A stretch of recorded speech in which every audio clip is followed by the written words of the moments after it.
Hey y'all, so if you've been following me, I've been working on a 2012 Hyundai Tucson. The AC started blowing out hot air, and I'll go over a more detailed video later. But one thing that I found was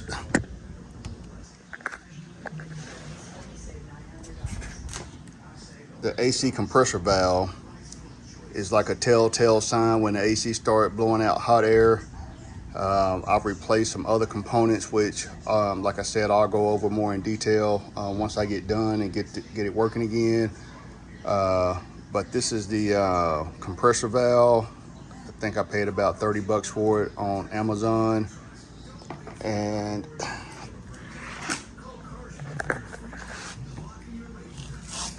it is located right there. So I've searched video after video after video, and I have not been able to find out if this can be removed without taking this compressor out. It comes with it has a snap ring that goes around it. I had to order these special snap ring pliers. That's the whole kit. They come straight, and they come with the 90-degree angle.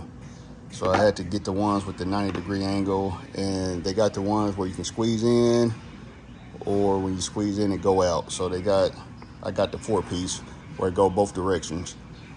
And it took me a while to get this ring off of there, but I finally got it out. Probably would have been easier if I would have removed this oil filter to give myself some working room, but I got it out.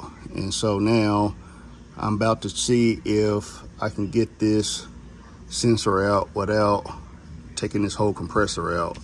That is one thing that I was not able to find on any video that I researched on YouTube. So I usually try to post videos that it's not already on there, or if information that I had a hard time finding. So I'm gonna go ahead and stop the video and see if I can get this thing out without having to pull this out. So I will let y'all know here in a second. So this is a 2012 Hyundai Tucson. Last year the AC started blowing warm air, and I kind of just parked it, didn't work on it. So I finally decided to go ahead and try to get this fixed. I've looked at a ton of videos, and I could not find one that would show if you could move this compressor valve without taking this whole compressor off of here. They say if the compressor is bad, that this middle part here won't spin, which it does. So I'm thinking that it's this valve, because I've done everything else. Drained it of the Freon. But anyway, I usually try to post videos on stuff that I can't find, and I was not able to find any videos on YouTube that would show if this valve could be removed without taking this whole compressor out of here. So I finally got it out of there, and well, I'm trying to see if I can.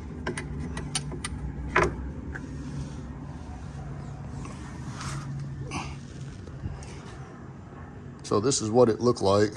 I don't know if it's bad or not, but I kind of messed up the connector trying to get it out of there, because I had to pull it out with pliers, Pro Tools, and I got the new one here somewhere.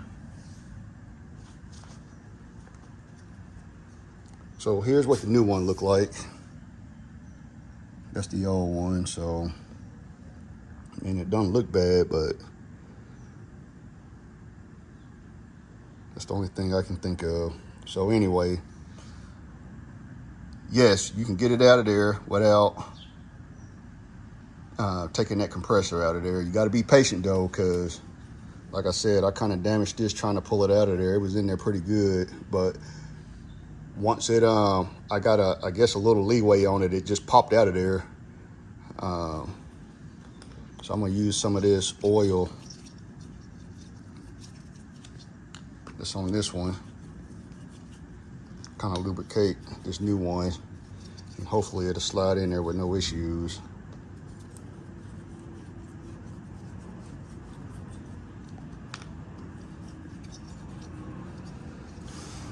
Oh man, let's see. And this connector is pretty easy to see how it go in there. If you can see where this opened up, that big piece, that's where that connector is gonna come out at. So I gotta have both hands to do this. So I'm gonna try to get it in there, and then once I get it in there, I will, I'm shaking because I'm trying to hold this with one hand. I will start this video back up and show y'all that I got it in there. All right, so I got it in there, and if you can see, I got that clip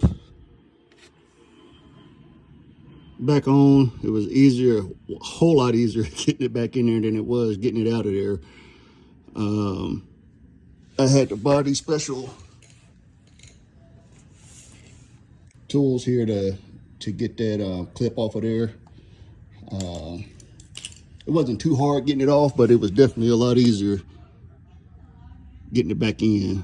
So I'm gonna put that clip back on, and then this weekend I'll get some more Freon put in it and see if that fixed the problem. So if any of y'all having issues with your AC is blowing out warm air and you need to replace that valve, yes, you can get it out of there without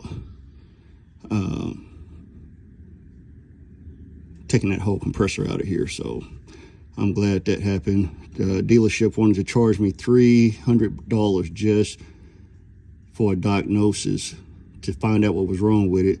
I pretty much replaced every component on this AC, which I'll do a full video on, for less than 300 bucks. So I just figured if I'm gonna replace it or work on it, I might as well replace everything, and that's pretty much what I did. So I'll do a complete video on everything that I replaced and if it worked. So anyway, I'm gonna get off of here so I can finish getting this done and get ready for work. Y'all have a good day.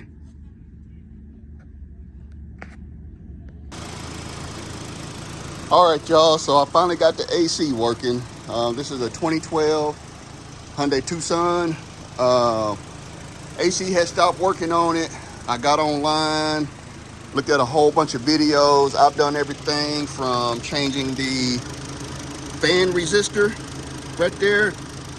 I changed the relays, and then found that it had a recall on it. They actually replaced that whole box, but before that, I replaced the relays for the high and low fan. I don't know if you can see there, but I replaced the temperature sensor. And then there is a valve switch, which I already have a video made, and I'll attach it to this one, but it's down there underneath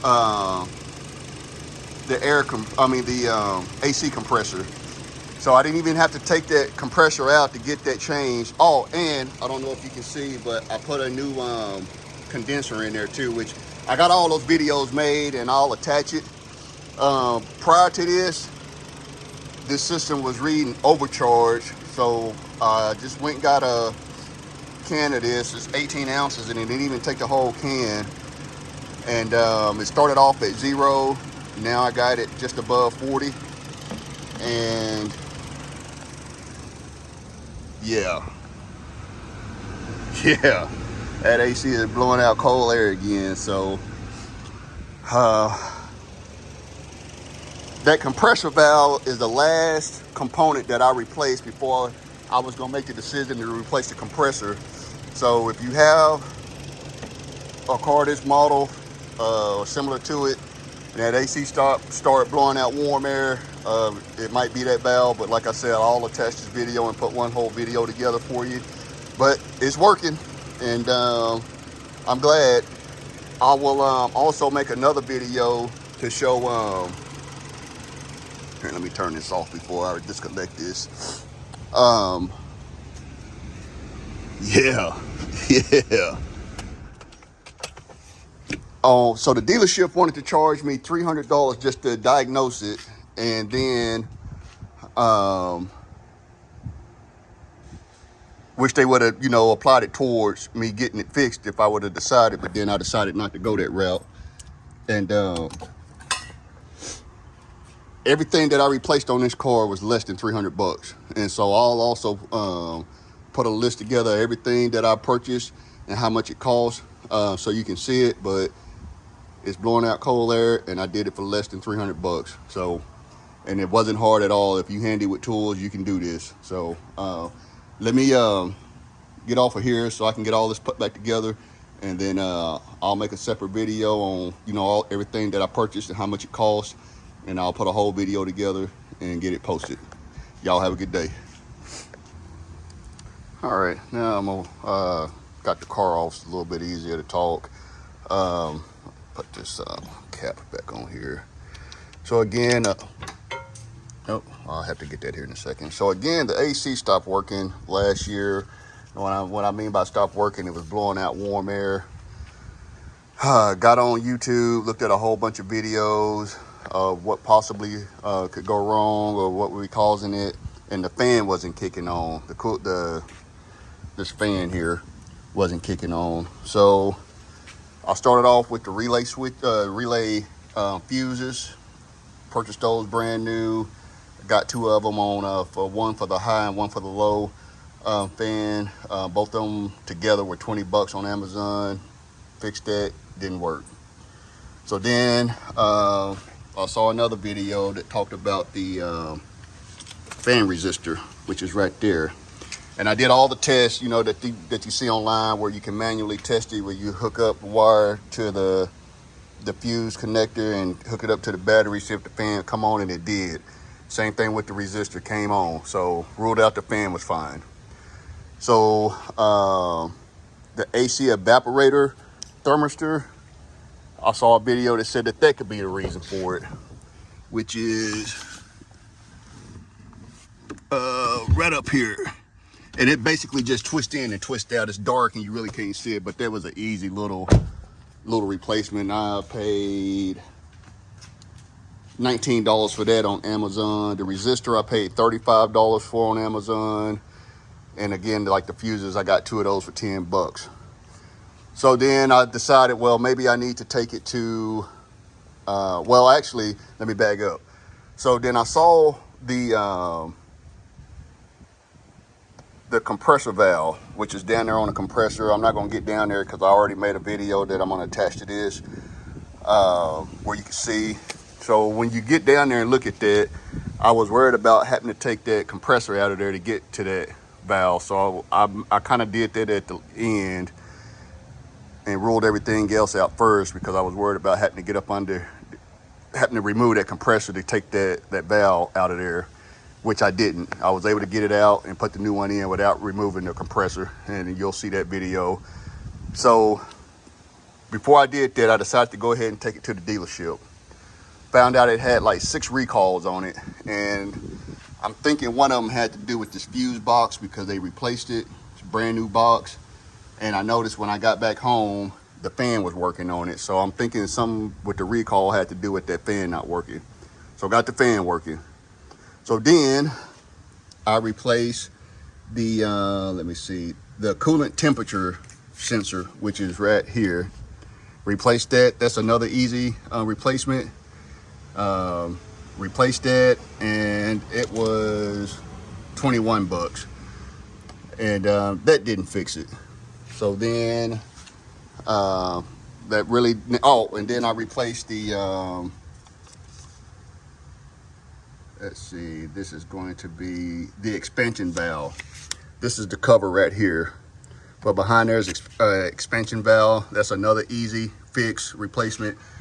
And I didn't do any how-to videos except for on the compressor valve, on how removing that, because I searched a whole bunch of videos and could not find not one video that would show if you can remove that valve without removing that compressor, and you can. So I made a video on that, but the rest of this stuff, there's a ton of videos already online on how to just swap this stuff out. So I didn't really see a point in trying to do all that, and I'm by myself, so I had to have both hands to do a lot of this, but it's easy stuff. If you good with tools, and just, I would say on a 1 to 5 level on most of this stuff, a 2. Like really easy, and you can find these videos. And then also I made a video, you'll see it, but I replaced the condenser. That's really easy. Pulling this front bumper cover off was easy. There's videos on there, but you basically just take off these screws, and then there's a screw on each side, and you just pop this bumper off and it slide right off of there, and that condenser just slide in and slide out. It's really simple. So anyway, I paid $94 for the condenser. All of these parts except for the fan resistor I got on Amazon.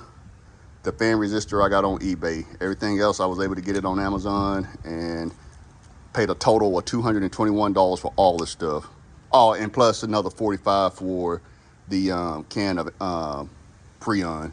So less than $300, and that was the minimum that the dealership wanted to charge me just to diagnose it, which is, like I said, they would have applied that towards getting it fixed, but I figured, you know, if I'm gonna take it up there, I might as well do everything I can first before, you know, I take it up there. And I'm glad I did, because pretty much every component on this AC system is new now, except for the AC compressor. But it was spinning, it wasn't locked up, so I didn't see a point in doing that and going through the trouble of removing it. So it's good to go, and AC blowing out cool air. So if you're having problems, I would probably start with that compressor valve, and then go backwards from there if you're having that issue, because that was pretty much the last thing I did, and you know, when it started working again. So I'm pretty sure that was it. But that would probably be the only thing I would recommend, is start with that compressor valve first, and then work your way to the other components to see if that fixes the issue. But anyway, hope this video helped. That's really all I got. So y'all have a good day, and I appreciate the support, and go ahead and subscribe, and I'll talk to y'all later.